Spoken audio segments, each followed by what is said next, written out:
Bihar SSC inter स्तरीय exam जो होने वाला है उसमें स्टैटिक्स जीके का एक बहुत ही ज़्यादा महत्वपूर्ण रोल है। मैं पल्लवी एक बार फिर से आप सारे लोगों का स्वागत करती हूँ आपके अपने यूट्यूब चैनल एस्पिरेंट्स लाइव पे। आज की जो क्लास है वो है स्टैटिक्स जीके की, जो आपके एग्जाम के लिए बहुत ही ज़्यादा हेल्पफुल है। तो चलिए स्टार्ट करते हैं आज के पहले क्वेश्चन से और देखते हैं कि हमारा पहला क्वेश्चन क्या कह रहा है। हमारा पहला क्वेश्चन है कि भारतीय अंतरिक्ष अनुसंधान संगठन इसरो के तीसरे चंद्र मिशन चंद्रयान 3 के चंद्रमा पर लैंडिंग स्थल का नाम क्या है।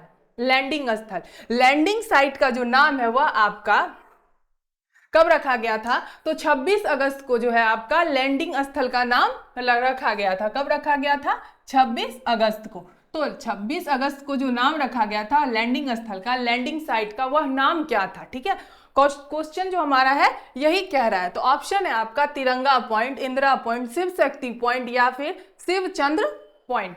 तो लैंडिंग साइट का जो नाम था वह था आपका Shiv Shakti point. Option C जो है आपका इसका राइट आंसर है। नेक्स्ट क्वेश्चन है हमारा कि बिहार के डैश जिले में नागी बांध स्थित है। नागी बांध जो है वह बिहार के किस जिले में स्थित है? ऑप्शन है आपका जमुई, लखीसराय, नवादा या फिर बांका। तो नागी बांध जो है आपका वो कहाँ स्थित है? जमुई में। तो ऑप्शन ए जो है आपका इसका राइट आंसर है।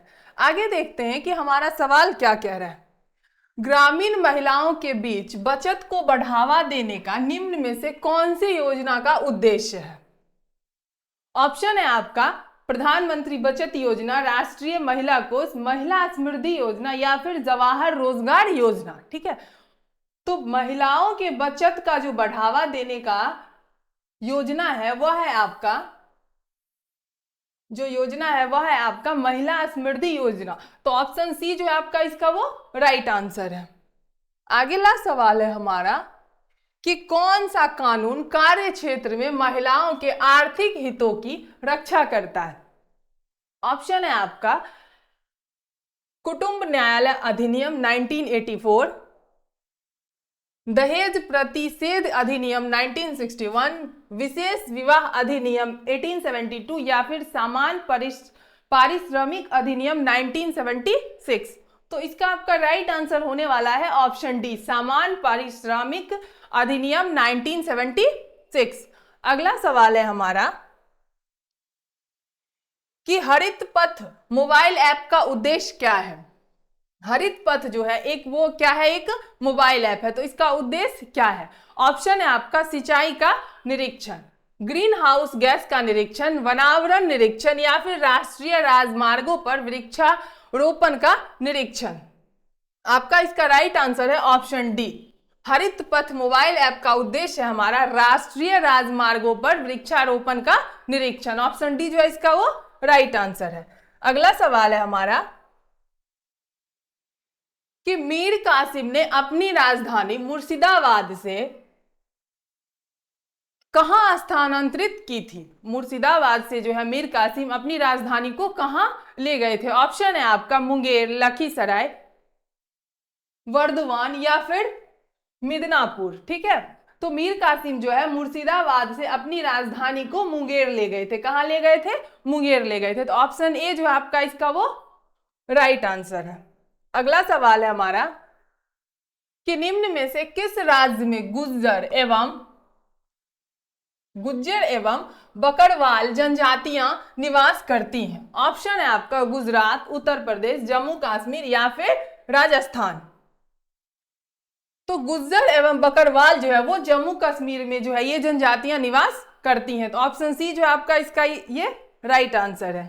अगला सवाल है हमारा कि वन स्टॉप सेंटर योजना जानी जाती है, किस नाम से जानी जाती है? ऑप्शन है आपका सहेली केंद्र के रूप में, मित्र केंद्र के रूप में, सहायता केंद्र के रूप में या फिर सखी केंद्र के रूप में। तो वन स्टॉप सेंटर योजना जो है वो जानी जाती है सखी केंद्र के रूप में। ऑप्शन डी जो है आपका इसका वो राइट आंसर है। अगला सवाल है हमारा कि राष्ट्रपति पर महाभियोग चलाने की प्रक्रिया किस अनुच्छेद, किस आर्टिकल के तहत की जा सकती है? ऑप्शन है आपका 74, 361, 123 या फिर 61। तो राष्ट्रपति पर महाभियोग जो है आपका वो आर्टिकल 61 के तहत लगाया जाता है। तो ऑप्शन डी जो है आपका इसका वो राइट आंसर है। अगला सवाल है हमारा कि आयुर्वेद के महान विद्वान चरक किस राजवंश के शासनकाल से संबंधित थे। ऑप्शन है आपका मौर्य वंश, शुक वंश, गुप्त वंश या फिर कुषाण वंश। तो आयुर्वेद के जो महान विद्वान चरक थे वो किस वंश, राजवंश के शासनकाल से संबंधित थे? कुषाण वंश से। तो इसका आपका राइट आंसर है ऑप्शन डी। अगला सवाल है हमारा कि महात्मा गांधी राष्ट्रीय ग्रामीण रोजगार गारंटी योजना के तहत कितने दिन का रोजगार प्रदान किया जाता है? ऑप्शन है आपका 80 दिन, 100 दिन, 120 दिन या फिर 60 दिन। तो महात्मा गांधी राष्ट्रीय ग्रामीण रोजगार गारंटी योजना जो है आपका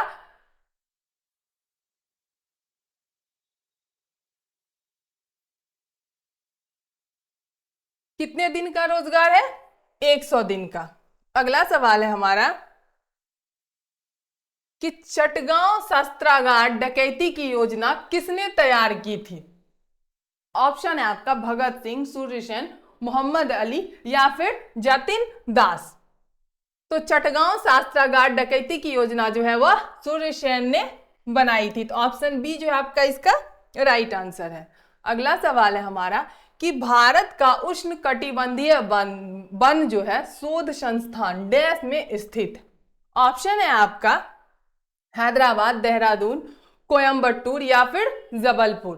तो आपका इसका राइट आंसर होने वाला है जबलपुर। उष्ण कटिबंधीय वन शोध संस्थान कहाँ स्थित है? जबलपुर में। तो अगला सवाल है हमारा निम्नलिखित में से कौन सी समिति मुख्यतः जनजातीय क्षेत्रों में पंचायती राज से संबंधित है? ऑप्शन है आपका सादिक अली समिति, दिलीप सिंह भूरिया समिति, पीके थंकुन समिति या फिर डूमरलाल वैथा समिति। आपका इसका राइट आंसर होने वाला है दिलीप सिंह भूरिया समिति।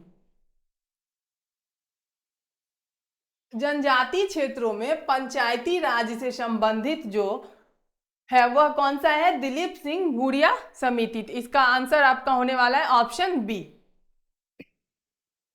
अगला सवाल है हमारा कि प्रधानमंत्री सहज बिजली हर घर योजना का नाम है। हर घर योजना का जो नाम है वह क्या है? ऑप्शन है आपका सौभाग्य, रोशनी, प्रधानमंत्री बिजली वितरण योजना या फिर उज्ज्वला योजना। ठीक है, आपका इसका राइट आंसर है ऑप्शन ए सौभाग्य। प्रधानमंत्री सहज बिजली हर घर योजना का नाम है सौभाग्य। ऑप्शन ए जो आपका इसका वो राइट आंसर है। अगला सवाल है हमारा कि निम्न में से कौन सी वैश्विक समस्या है? ऑप्शन है आपका आतंकवाद, दहेज प्रथा, अस्पृश्यता या फिर जातिवाद।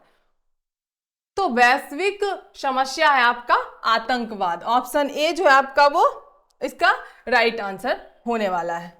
अगला सवाल है हमारा कि निम्नलिखित में से किस नदी के तट पर हाइडेस्पीज का युद्ध लड़ा गया था? हाइडेस्पीज का जो युद्ध है वह किस तट पे लड़ा गया था? ऑप्शन है आपका व्यास, रावी, सिंधु या फिर झेलम। तो हाइडेस्पीज का जो युद्ध था वह आपका झेलम के तट पे लड़ा गया था। कहां लड़ा गया था? झेलम के तट पे। तो ऑप्शन डी जो है आपका इसका वो राइट आंसर है। अगला सवाल है हमारा कि बिहार के निम्नलिखित जिला में कौन सा बिहार के नक्शे पर सर्वाधिक पूर्व में है? ऑप्शन है आपका किशनगंज, भागलपुर, कटिहार या फिर पूर्णिया। तो आपका इसका राइट आंसर होने वाला है किशनगंज। बिहार के नक्शे पर सर्वाधिक पूर्व में जो है वह कौन सा जिला है? किशनगंज। तो ऑप्शन ए जो आपका इसका वो राइट आंसर है। अगला सवाल है हमारा कि भारत में नागरिकों के मौलिक अधिकारों का संरक्षक कौन है?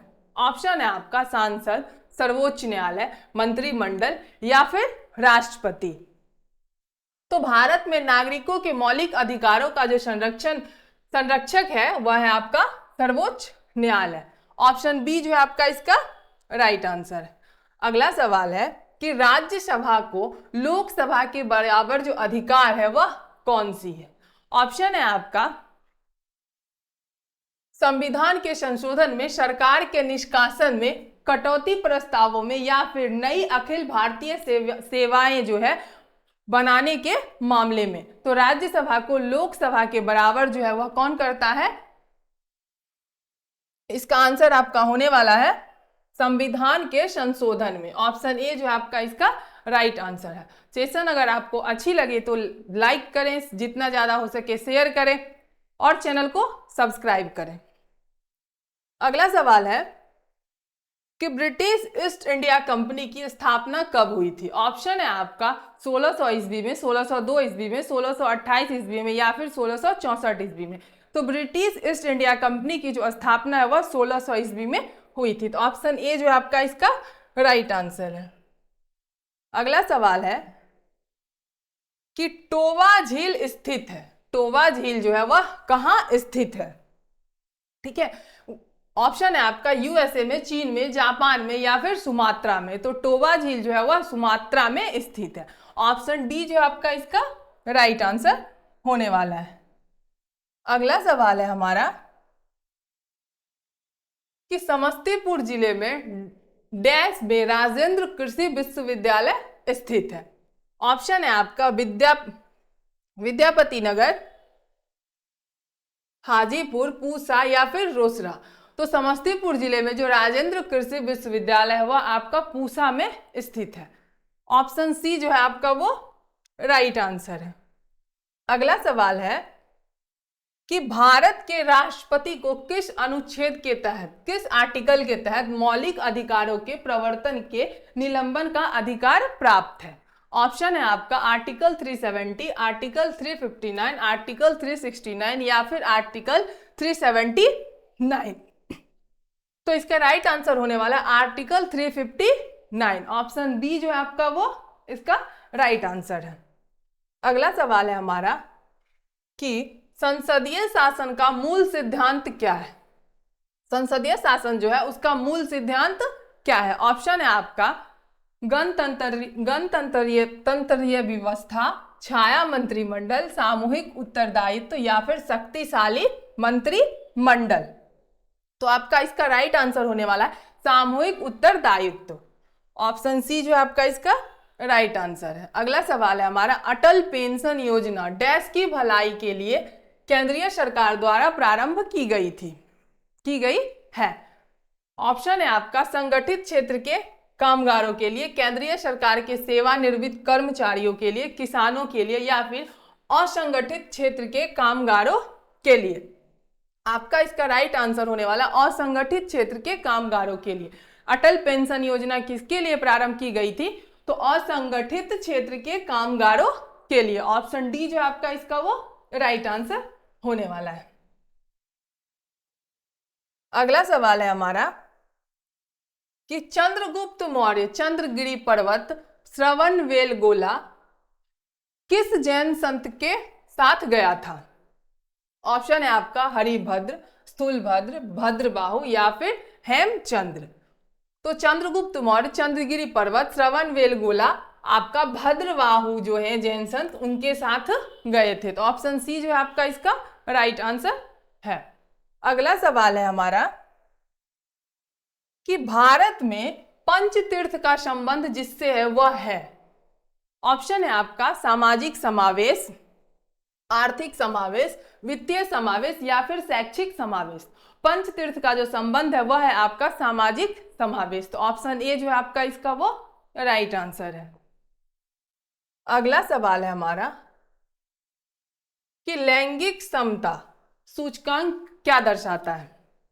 ऑप्शन है आपका शैक्षिक अवसरों की प्राप्ति में बालिकाओं के साथ भेदभाव, स्वास्थ्य सुविधाओं की प्राप्ति में बालिकाओं के साथ भेदभाव या फिर रोजगार के अवसरों की प्राप्ति में बालिकाओं के साथ भेदभाव या ये सभी।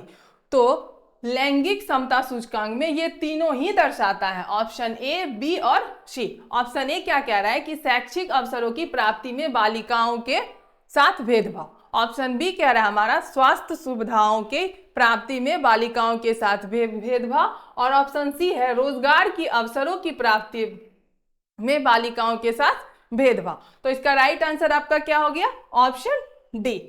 नेक्स्ट सवाल है हमारा और आज का लास्ट सवाल है कि निम्नलिखित में से किसने रॉलेट एक्ट को काला कानून कहा था?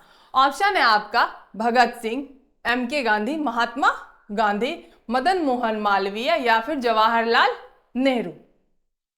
तो महात्मा गांधी ने रॉलेट एक्ट को काला कानून कहा था।